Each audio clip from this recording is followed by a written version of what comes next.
என்னடா எங்க கொண்டு வந்து இடிக்கிறீங்க? பிரேக் பிடிச்சா நான் ஏன்டா வந்து இடிக்கிறேன்? விட்றா. ஆமா, எங்கடா உங்க சைதை சத்யா? மேல தூங்குறாருண்ணே. அவன் என்னைக்குடா சுறுசுறுப்பா எந்திரிச்சு வேலையை பார்த்திருக்கான்? வாழ்க்கையில அவன் பார்க்காத ஒரே விஷயம் என்ன தெரியுமா? சூரிய உதயம் தான். அங்கங்கண்ணா போறீங்க? எனக்கு அர்ஜென்ட்டா 2000 ரூபாய் தேவைப்படுதுடா. அதான் சத்யா கிட்ட வாங்கலான்னு போறேன். ஏன் உங்ககிட்ட 4000 இருக்குதா? அதுக்கு இல்லண்ணே, மணி இப்ப 9 தான் ஆகுது. 11 மணிக்கு முன்னாடி எழுப்புனா அண்ணனுக்கு கோவரம் உங்களுக்கு தெரியுமில்ல? இப்போ உனக்கு மணி 11 ஆகணும், அவ்வளவுதானே? இங்கே பார். என்னண்ணே உங்க வாட்ச்ல மணி 11 ஆகுது. ரிப்பேர்லடா, ப்ரிப்பேர். தலைவன் எதுலயுமே கொஞ்சம் முன்னெச்சரிக்கையா தான் வருவேன். இப்ப பார். சத்யா ஆடாடாடா, இங்க பாரு, ஒரு கோத்ரேஜ் பீரோவே கவுந்து கிடக்குது.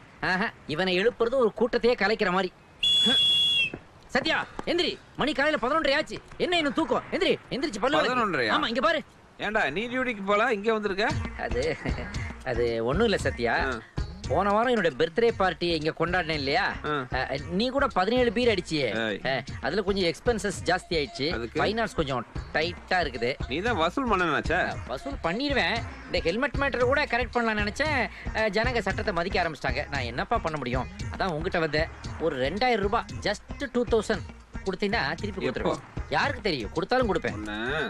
டேய் அமாவாசை, என்னப்பா இவ்வளவு வெயில அமாவாசை கூப்பிடுற? பணம் அவன்கிட்ட தான்டா இருக்கு. பணம் அவன்கிட்ட இருக்குடா. ஐயோ டேய் அமாவாசை, டேய் மேல வாடா. ஆபீஸ்ல கூப்பிடுறாங்கல.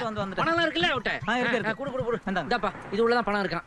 only 2000 தான். மிச்சமெல்லாம் நீயே வச்சுக்க. டேய் கிட்டத்துல வராதடா. ஆயில் படத்துல இடியட், பேட் ஸ்மால். குடுப்பா. ஏண்டா இந்த 67 நிமிஷத்துல ஓனர் வந்துட்டாரா? 11 மணிக்கு தானே வரனாங்க. இப்ப மணி 9:30 தானே ஆகுது. இல்லப்பா, என்கிட்ட விட்டுப்பா. அடிக்காத. இங்க வாட்ச் ரிப்பேர்ப்பா.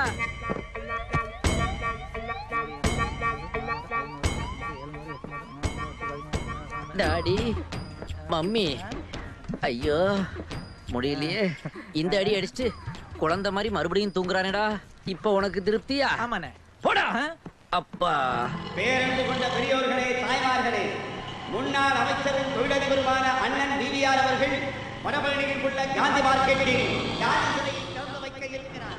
அது சமயம் நீங்கள் அனைவரும் திரளாக என்னையா சொல்ற? ஆமா சார், செலவு இருக்கிற அன்னைக்கு மார்க்கெட்ல உங்களுக்கு கருப்பு கொடி ஆட்டத்தை முடிவு பண்ணிருக்காங்க சார். யோ, அது என்னோட ஃபேக்டரி. நான் நினைச்சா திறப்பேன், நினைச்சா மூடுவேன். அது என்னோட இஷ்டம். அதுக்காக 10 லட்ச ரூபாய் செலவு பண்ணி நான் காந்தி சிலை திறப்பேன். அது கருப்பு கொடி காட்ட வருவானுங்களா? இந்நேரம் நீங்க மந்திரியா இருந்திருந்தா எவனாவது கருப்பு கொடி சோப்பு கொடி தூக்கிட்டு வந்திருப்பானுங்களா? எல்லாம் என் தலையெழுத்து. நேத்து அரசியலுக்கு வந்த பொண்டாட்டி எல்லாம் கார்ல ஆர்னு சுட்டு விட்டு கௌரவமா தெரியல. அறிவு கிட்டவள, அது ஆர்னு இல்ல, சைரன். ஆமா, இதுல ஒன்னே குறைச்சல் இல்ல. ஜெயிக்கிற கட்சியா பார்த்து கூட்டணி செய்து பதவி பிடிக்க துப்பு இல்ல, பேச மாட்டீங்க பேச்சு. என்ன என்னடி பண்ண சொல்ற? இந்த கட்சி தான் ஜெயிக்கும், அந்த கட்சி தான் ஜெயிக்கணும், எல்லா பத்திரிக்கையும் மாத்தி கருத்து கணிப்பு எழுதுறானுங்க. அதை நம்பி எல்லாம் நான் கட்சி மாறினேன். குரங்கு மாதிரி மாறி தாவணம் தான் மிச்சம். நான் சேர்ந்த எந்த கட்சியும் உருப்படலை. இப்போ அரசியல் அனாதையா வீட்டில் உட்காந்துருக்கேன். பழையபடி இமேஜை பில்டப் பண்ணலான்னு தான் காந்தி சிலை அது இதுன்னு செலவு பண்ணிட்டு இருக்கேன். அதுக்கும் வேட்டு வைக்கிறானுங்களா? முதலாளி, நான் உப்பு தண்ணியில் பழப்பு நடத்தினாலும் சாப்பிட்றதெல்லாம் உங்கள் உப்பு தான். இப்போ என்ன, நாளைக்கு சிலை திறக்கும் போது பிரச்சனை வரக்கூடாது, அவ்வளோதானே? அண்ணாச்சிக்கிட்ட மேட்டர் சொல்லிட்டீங்களே, கவலையே படாதீங்க. நாளைக்கு பாருங்க. திறக்காதே திறந்திடு. கருப்பு கொடி என்ன பிள்ளைமா இருக்கு? மலைக்கு போற வேட்டி உருட்டி வச்சியா? பெருசு, நீ பெருசா இருந்துட்டு சிறுசா கொடி பிடிக்கும் போது நான் சிறுசா இருந்துட்டு பெருசா கொடி பிடிச்சா என்ன தப்பு? என்ன புரியலையா? நீ பெருசா இருந்துட்டு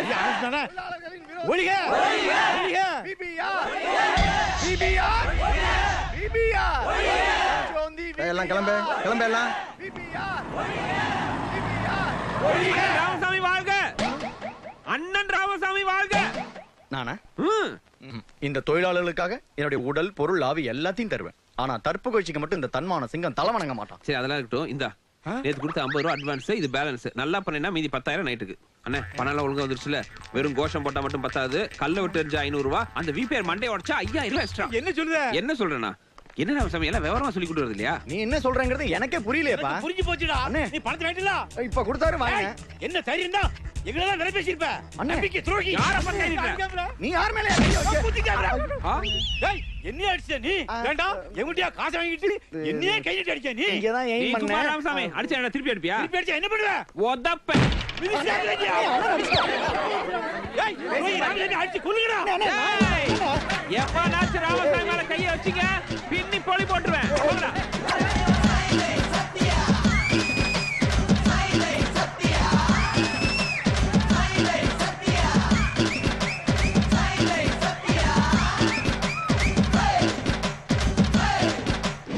ராமசாமி எப்படி உன்னை காப்பாத்தின பாத்தியா? காப்பாத்தினியா? காலை வாரி விட்டேன்னு சொல்லியா? அவன் எவனும் என்ன அடிக்கல, சுத்தி சுத்தி அடிச்சது போல நீதான். சரி, ரொம்ப தேங்க்ஸ். எக்ஸ்கியூஸ் மீ, என்ன? ஒரு ஸ்மால் டவுட். நீ யாரு, எந்த ஊரு, ஏன் வந்த, எதுக்காக இதெல்லாம் பண்ணேன்னு நான் தெரிஞ்சுக்கலாமா? ஏன் பண்ணேன்னு கடைசி வரைக்கும் உனக்கு தெரியலையா? ஆரம்பத்துல இருந்தே தெரியலையா? நீ எல்லாம் ஒரு யூனியன் போடா.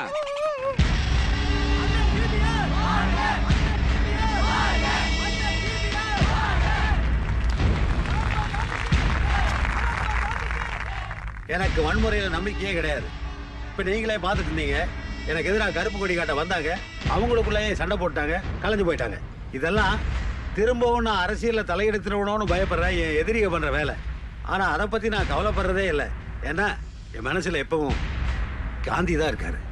இந்தாடா சத்யா, வச்சுக்க. வரண்ணாச்சே. எஸ்கே வட்டாடா. வணக்கம் நாச்சே. என்ன நாச்சே, 5000 ரூபாய் பெறாத வேலைக்கு 20000 ரூபாய் கொடுக்குறீங்க? அனுபவிட்டு விடுறா. இசக்கே, நம்மள மாதிரி ஆளுங்கெல்லாம் தாதா தான் ஆக முடியுமே தவிர தாத்தா ஆக முடியாது. ஏன் தெரியுமா? ஆயுசு கம்மி. ஒண்ணு போலீஸ்காரன் போட்டு தள்ளுவான், இல்ல நமக்கு பிடிக்காதும் போட்டு தள்ளுவான். இருக்கிற வரைக்கும் அனுபவிக்கட்டுமே. அழாதம்மா, காசை கொடுத்தா தானே கேஸ் நகரும். இப்பதானே காசை கொடுத்துருக்கேன், கொஞ்சம் பொறுமையா இரு. என்ன உதயமூர்த்தி சார், வண்டி ஏகமா சவுண்ட் விடுது.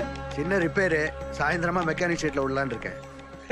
உங்களுக்கு இருக்கிற திறமைக்கு நீங்க தினம் ஒரு ஃபாரின் கார்ல வந்து இறங்கலாம். அதை விட்டு பொதுநல வழக்குன்னு ஒரு பைசா பெறாத கேஸெல்லாம் எடுத்துக்கிட்டு இப்படி ஓட்டர் ஸ்கூட்டர்ல வந்து இறங்குறீங்களே சார். சார், இந்த வண்டி என் வேர்வையில வாங்கினது, கட்சிக்காரங்களுடைய கண்ணீரிலோ சாபத்திலேயோ வாங்கினது இல்ல. அது அப்படித்தான் இருக்கும். I am sorry sir. வாழ்க வளமுடன். யுவர் ஆனர், முதல் நாள் என்கிற இவரு கட்டணம் கட்டுறதுக்காக கார்பரேஷன்ல பர்மிஷன் வாங்கும் போது 4 மாடி தான் கட்டுவேன்னு எழுதி கொடுத்துருக்காரு. அந்த மண்ணோட தன்மையை பொறுத்த வரைக்கும் 4 மாடிக்கு மேல கட்டினா அந்த கட்டடம் எப்ப வேணாலும் இடிஞ்சு விடலாம். ஆனா இவர் ரூல்ஸை எதையும் ஃபாலோ பண்ணாம அந்த இடத்துல 6 மாடி கட்டியிருக்காரு. கார்பரேஷன் ரூல்ஸ் அண்ட் ரெகுலேஷனை மீறி கட்டப்பட்ட அந்த 2 மாடியை உடனடியா இடிக்கிறதுக்கு உத்தரவிடணும். That's all your honour.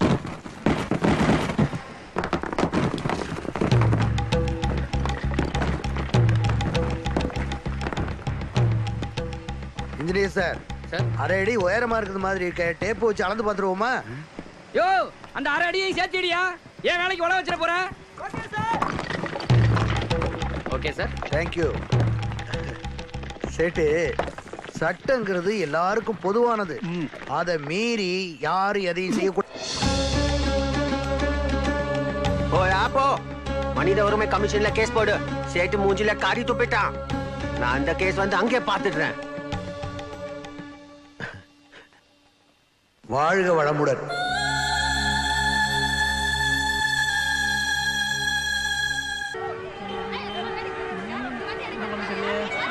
கத்தாதீங்கம்மா. என்னங்க கலாட்டா, என்னங்க கலாட்டா? தள்ளு தள்ளு தள்ளு. ஏய், என்னடா அமாவாசை, என்ன இங்க நிக்கிற? ஆக்சிடென்ட்டாடா? ஆக்சிடென்ட்லாம் ஒண்ணு இல்லண்ணே. நேத்து நைட் பார்க்கு இந்த ஓட்ட வண்டி எடுத்துட்டு போய் 2 பேரும் தண்ணி அடிச்சோம். வர்ற வழியில கார் ரிப்பேர் ஆயி போச்சு. அண்ணன் பிளாட் நல்லா தூங்கிட்டு இருக்காரு. இப்ப என்ன பண்றதுன்னு புரியல. தூங்குனா என்னடா, பொதுமக்கள் எல்லாம் டிஸ்டர்ப் ஆகுறாங்கல்ல. சத்யாவை எழுப்ப வேண்டியதானே? டேய் சத்யா, ஏன்டா மணி 10 தானே ஆகுது. நல்ல வேலைடா காஷன் பண்ணேன். இதுக்கு என்ன பண்ணலாம் இப்போ? இதுக்கு ஒரே வழிதான் இருக்கு. என்னென்ன வழி? நோ வழி. போங்க போங்க, இந்த பக்கம் வழி கிடையாது. எல்லாரும் யூ டர்ன் எடுங்க, போங்க. உன்னை தான்டா சார் மேட்ரு. வண்டி ஏன் திரும்பி போக சொல்றீங்க? அந்த பக்கம் ஒரு கொடும்பாவி எரிக்கிறாங்க. கொஞ்ச நேரத்துல உன் ஆட்டோ எரிக்க போறாங்க. நிக்க போறியா?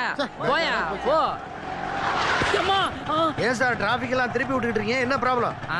இன்னும் கொஞ்சம் முன்னாடி வந்தா எனக்கு ப்ராப்ளம். இப்போதைக்கு இதோ இருக்கான் பாருங்க, இவன் தான் ப்ராப்ளம். இவனா தூங்கி எந்திரிச்சு காரை ஓட்டிட்டு போற வரைக்கும் இந்த பக்கம் no way, you go away. Mister, டிராபிக்கை கிளியர் பண்றதா உங்க வேலை. ஓ, ரூல்ஸ் பேசுறீங்களா? போலீஸ் கிட்டே சட்டமா சார்? முதல்ல உங்ககிட்ட லைசென்ஸ் இருக்குதா? இந்த வண்டிக்கு ஆர்சி புக் இருக்குதா? இன்சூரன்ஸ் ரினியூ பண்ணிருக்கீங்களா? இந்த 3 கேஸ்ல ஏதாவது ஒண்ணுல போட்டு உங்க ஃபியூஸ புடுங்கிறதுக்கு முன்னாடி எஸ்கேப் ஆகி ஓடி போயிருக்காமா? ஓ, அமௌண்டா பொதுவா வாங்குறது தான் பப்ளிக் பிளேஸ் ஆகி போச்சு. இங்கதான் தெரியாத ஆளா இருக்காரு. ஓ, அவனை எழுப்ப போறீங்களா? குடுப்பான், நல்லா வாங்குடி. சார், வீடியோ எடுக்கிறீங்களா சார்? உங்க கண்ணாடி, தோல்ல தூங்குற பையி, ஓட்டிட்டு வந்த ஸ்கூட்டர், இத பாக்கும்போதே எனக்கு தெரியும் சார் நீங்க சினிமா சம்பந்தப்பட்ட ஒருத்தர் தான். சார் ஹீரோவுக்கு ஆள் தேடுறீங்களா சார்? அவன் பார்க்கதான் சார் ஹீரோ மாதிரி இருப்பான். நான் தான் ஹீரோ மாதிரி நல்லா டயலாக் பேசுவேன் சார். சார் கேமரா இப்படி திருப்புங்க சார், இப்படி திருப்புங்க சார். நடிச்சு காட்டட்டுமா? வரி, வட்டி, திரை, கிஸ்தி. யாரை கேட்கிறாய் வரி? எதற்கு கொடுக்க வேண்டும் கிஸ்தி? வானம் பொழிகிறது, பூமி விளைகிறது, நாங்கள் ஏன் கொடுக்க வேண்டும் வரி? எங்களுடன் வயலுக்கு வந்தாயா? ஏற்றம் இறைத்தாயா? அல்லது நீர் பாய்ச்சி நெடுவேல் தான் நிறைய கண்டாயா? அங்கே கொஞ்சி விளையாடும் எங்கள் குல பெண்களுக்கு மஞ்சள் அரைத்தாயா? மாமனா மச்சானா மானம் கெட்டவனே தூ. சார் சார் மனவர சொல்றேன் சார், எல்லாம் ஒன்னாலதான். நான் தான் தூங்குன, நீ ஏடா அப்படி பேசுன? ஜோடி நம்பர் 1க்கு ஆள் எடுக்கிறாங்களோன்னு வீரவசனம் பேசிட்டேன். கடைசியில் இப்ப ஜோடியா நிக்க வச்சிட்டாங்க. வெளியே வா, அவனை வச்சிருவோம். என் தாய் அன்பின் பிறப்பிடம். யுவர் ஆனர், பப்ளிக் பிளேஸ்ல இன்டீசென்டா நடந்துகிட்டவங்க 2 பேரையும் கடுமையா தண்டிக்கணும். So ஈபிகோ section. நிறுத்துங்க. எதுக்கு ஈபிகோ செக்ஷன்லாம் போட்டு இம்சப்படுத்துறீங்க? பழக்கம் போல 15 நாள் உள்ள இருக்கணும், அவ்வளவுதானே? ஜட்ஜியா சீக்கிரம் தீர்ப்பை சொல்லுங்க. பல கேஸ் உங்களுக்கு வெயிட்டிங்ல இருக்கு. ஏய் என்னையா கொஞ்சம் கூட மரியாதை இல்லாம ஜட்ஜிக்கே ஆர்டர் போடுற? சும்மா இரு. இந்த கோடு உனக்கு தான் பூசு, எனக்கு ரொம்ப பழசு தெரியுமில்ல. ஐயா நீங்க சொல்லுங்க.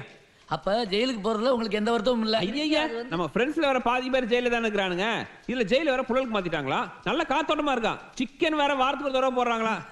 இதுல வருத்தம் படுறதுக்கு என்னங்க இருக்கு? ஐயா இவனுக்கு வேணா வருத்தம் இல்லாம இருக்கலாம், ஆனா எனக்கு பயங்கர வருத்தமா இருக்குதுங்கய்யா. இவன் என் நண்பன் தான், ஆனா பொறுக்கி வேற போலீஸ் வேறன்ற நீங்க சரியா புரிஞ்சுக்கணும். அதனால தீர்ப்பு எழுதும் போது தனித்தனியா தான் எழுதணும். ஆமா சொல்லிவிட்டேன். ஓஹோ, எனக்கே ஆர்டர் போடுறியா நீ? ஐயா அப்படிலாம் ஒண்ணும் இல்லையா. என்னப்பா வாயை திறந்தாலே அப்பா இருந்தப்பா. பொதுமக்களுக்கு இடையூறு தரும் வகையில் நடந்து கொண்டதால் சைதை சத்யாவும் அவருக்கு துணையாக இருந்த போக்குவரத்து காவலர் கந்தசாமியும் 15 நாட்கள் மதுரையில் உள்ள காந்தி மியூசியத்தில் தங்கியிருக்க வேண்டும் என்று உத்தரவிடுகிறேன். காந்தி மியூசியமா? ஜெயிலுக்கு அனுப்புறது திருந்தறதுக்காகத்தான், டைம் பாஸ் பண்றதுக்காக இல்ல. உங்களுக்கெல்லாம் காந்தி மியூசியம் தான் சரிப்பட்டு வரும். ஏ சத்யா, காந்தி மியூசியம் ஜெயில காட்டிலும் பயங்கரமானதா இருக்குமோ? எப்படி இருந்தா நமக்கு என்ன? 10 ஜெயிலரு 100 போலீஸ ஜெயில சமாளிச்ச வேண்டாம் நானு. அங்க எவன் நம்மள என்ன பண்ண முடியும்? டேய் கவர்மெண்ட் செலவுல மதுரைக்கு அனுப்புறாங்க, ஜாலியா 5 நாள் என்ஜாய் பண்ணிட்டு வந்துருவோம். நன்றி ஐயா.